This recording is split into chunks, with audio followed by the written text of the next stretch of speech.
നിങ്ങളുടെ favourite shows ഇനി ഒരിക്കലും മിസ്സാവില്ല. ഇപ്പോൾ C5 കാണും നിങ്ങളുടെ ഫേവറേറ്റ് ഷോസ് തികച്ചും സൗജന്യമായി.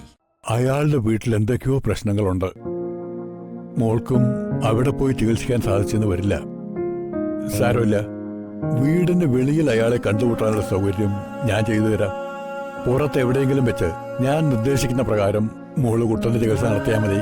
അത് ഞാൻ ചെയ്തോളാം സ്വാമിയച്ച. ഇപ്പോഴെനിക്കൊരു ആശ്വാസമായത്. മോള് സമാധാനമായിട്ടിരുന്നോളൂ. മരുന്ന് തയ്യാറാക്കിയിട്ട് ഞാൻ വിളിക്കാം.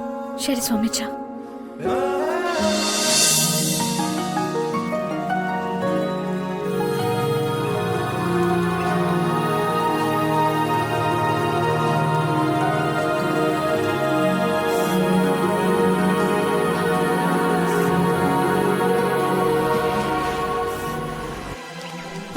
എന്നെ വിടുവാ. പറയുന്ന കേക്ക്, ഒന്ന് മിണ്ടാ നിക്ക്. കുട്ടാ, നീ അവിടെ എന്തൊക്കെയാ കാണിച്ചു കൂട്ടിയത്? ഞാൻ ഉമ്മാരെ തല്ലി ഓടിച്ചില്ല മാമ, പിന്നെന്താ? ഓടിച്ചു. നിന്റെ ഈ ദേഹത്തെ മുറിവും ചതവും ഒക്കെ കണ്ടിട്ട് അച്ഛനമ്മ വെറുതെ ഇരിക്കുന്ന നിനക്ക് തോന്നുന്നുണ്ടോ? ഈശ്വരാ, ഇന്ന് മിക്കവാറും അവരെന്നെ കൊല്ലും. ഈ വീട്ടിൽ എന്റെ സേവനവും ഇന്ന് എന്നെ അവസാനിക്കുന്ന എനിക്ക് തോന്നുന്നത്. എന്തായാലും വരാനുള്ളത് വഴി തന്നില്ലല്ലോ. നീ വാ വാ വാ കുട്ടാ. മാമ വാ. അയ്യോ,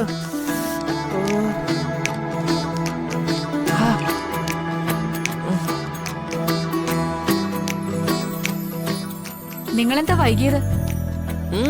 എന്താടാ കാണിച്ചേ? കാണിക്ക് സിദ്ധു. അയ്യോ, ഇതെന്തു പറ്റി? ഇവന്റെ ദേഹം എങ്ങനെ മുറിഞ്ഞേ?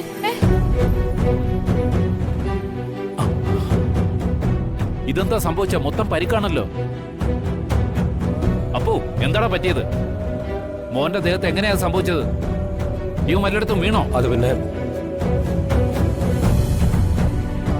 അപ്പു ചോദിച്ചത് കേട്ടില്ലേ, കൂട്ടൻ എന്താ പറ്റിയെന്ന്?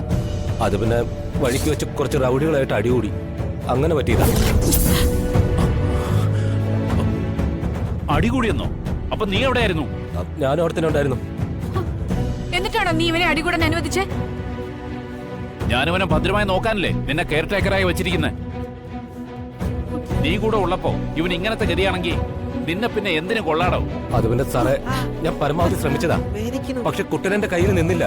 ഓ, ഞാൻ പറഞ്ഞൊന്നും കേട്ടില്ല. ഒരുപാട് ബലം പ്രയോഗിച്ചിട്ടും കുട്ടനെന്റെ നിയന്ത്രണം വിട്ടു പോയി. സിദ്ധു, നിന്നോട് പലവട്ടം പറഞ്ഞിട്ടുള്ളതല്ലേ അടിയും വഴക്കുണ്ടാക്കാൻ പോരുതെന്ന്. മാലാഖ അവര് പിടിച്ചുകൊണ്ട് പോകുമ്പോ പിന്നെ ഞാൻ അത് കണ്ടോണ്ട് നിൽക്കണോ അച്ഛാ? എന്റെ മാലാഖ എന്തെങ്കിലും ചെയ്താൽ ഞാൻ കൊല്ലും അവരെ. സിദ്ധു, ഞാൻ വെറുതെ ഒന്നല്ലോ തല്ലുകൂടിയമ്മേ. ഞാൻ മാലാഖ രക്ഷിക്കാൻ വേണ്ടിട്ടല്ലേ തല്ലുകൂടിയേ. അത് മാലാഖ അച്ഛാ, ഏഞ്ചലാ. ഇവൻ എന്തൊക്കെയാ പറയുന്നത്? അതൊരു 10-25 വയസ്സുള്ള പെൺകുട്ടിയാ. അതിനെയാ കുട്ടൻ മാലാഖ എന്ന് വിളിക്കുന്നത്. ആ കൊച്ചിന് കുട്ടനെ അറിയാം. കണ്ടിട്ട് ഇവര് തമ്മിൽ മുൻപരിചയമുള്ളതായിട്ടാ തോന്നുന്നത്.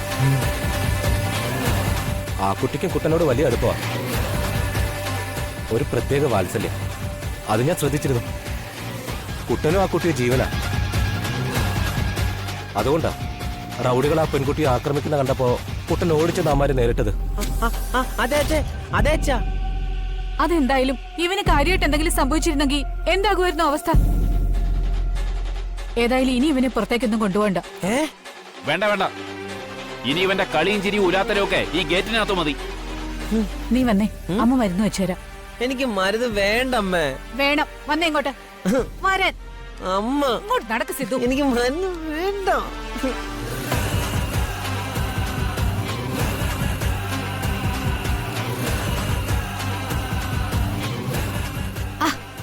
ഒന്നുമില്ല.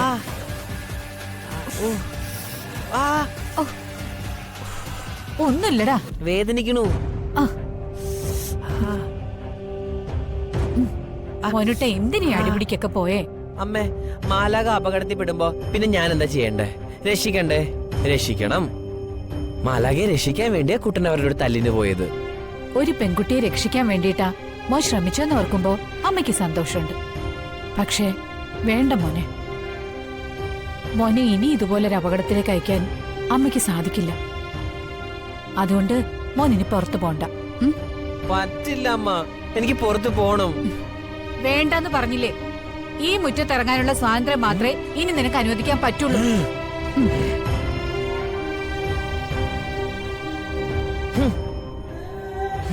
ഞാൻ പോവും. ഞാൻ ഇനിയും പോവും. എന്നെ നോക്കൊന്നും വേണ്ട. എന്നെ പേടിപ്പിക്കല്ലേ. ഞാൻ പോവും. പോടാ.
ഇനി മുതൽ മാലായുടെ ജീവിതത്തിൽ എന്നും കുട്ടൻ കൂടെ ഉണ്ടാവും ട്ടോ.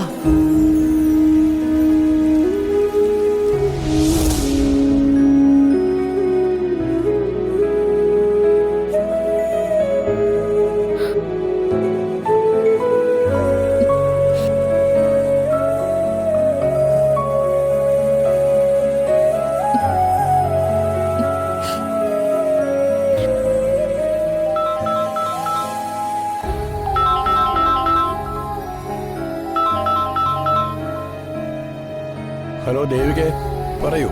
സൗമ്യച്ച, എത്രയും പെട്ടെന്ന് എങ്ങനെയെങ്കിലും കുട്ടനെ സുഖപ്പെടുത്തണം. കുട്ടനെ സുഖപ്പെടുത്താൻ പറ്റിയ മരുന്ന് വേഗം എനിക്ക് അയച്ചു തരണം.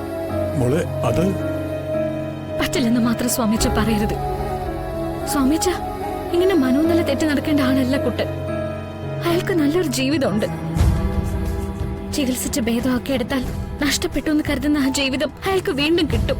മോളെ, കുട്ടന്റെ കാര്യത്തിൽ ഇത്രയും വെപ്രാളം കാട്ടുന്നത് കണ്ടിട്ട് അവിടെ എന്തോ പ്രശ്നമുണ്ടായതുപോലെ തോന്നുന്നല്ലോ. എന്താ ഉണ്ടായേ? അതൊന്നും ഇപ്പൊ വെളിപ്പെടുത്താൻ പറ്റുന്ന സമയമല്ല സ്വാമിച്ച. ഒന്ന് പറയാം, കുട്ടനില്ലായിരുന്നെങ്കിൽ ഇന്ന് ഞാനില്ല. അത്രയും ഗൗരവമുള്ളൊരു കാര്യമാണ്. എന്തായാലും കുട്ടനെ ഉടനെ ചികിത്സിച്ച് ഭേദമാക്കിയേ മതിയാവൂ. മരുന്നിന് വേണ്ടി എത്ര പണം വേണമെങ്കിലും ഞാൻ തരാം. സ്വാമിച്ച മരുന്ന് എത്രയും വേഗം എനിക്ക് അയച്ചു തരണം. സ്വന്തം തൃപ്തിക്കായിട്ട് ഈ ആശ്രമത്തിനു വേണ്ടി സൗജന്യമായി സേവനം അനുഷ്ഠിച്ചോളാം നീ. അങ്ങനെയുള്ള നീ ഒരു സഹായം ചോദിക്കുമ്പോ എനിക്കത് ചെയ്തു തരാതിരിക്കാൻ പറ്റില്ലല്ലോ. അത് മതി, പക്ഷെ സമയം വൈകിപ്പിക്കാൻ പാടില്ല സ്വാമിച്ച. പക്ഷെ മോളെ, അയാളുടെ വീട്ടിൽ എന്തൊക്കെയോ പ്രശ്നങ്ങളുണ്ട്. മോൾക്കും അവിടെ പോയി ചികിത്സിക്കാൻ സാധിച്ചെന്ന് വരില്ല. സാരമില്ല, വീടിന് വെളിയിൽ അയാളെ കണ്ടുമുട്ടാനുള്ള സൗകര്യം ഞാൻ ചെയ്തു തരാം. പുറത്ത് എവിടെയെങ്കിലും വെച്ച് ഞാൻ നിർദ്ദേശിക്കുന്ന പ്രകാരം മോള് കുട്ടന്റെ ചികിത്സ നടത്തിയാൽ മതി. അത് ഞാൻ ചെയ്തോളാം സ്വാമിച്ച. ഇപ്പോഴെനിക്കൊരു ആശ്വാസമായത്. മോള് സമാധാനമായിട്ടിരുന്നോളൂ. മരുന്ന് തയ്യാറാക്കിയിട്ട് ഞാൻ വിളിക്കാം. ശരി സ്വാമിച്ച. ഡൗൺലോഡ് ചെയ്യൂ C5 ആപ്പ്. കാണൂ എല്ലാ എപ്പിസോഡുകളും സൗജന്യമായി.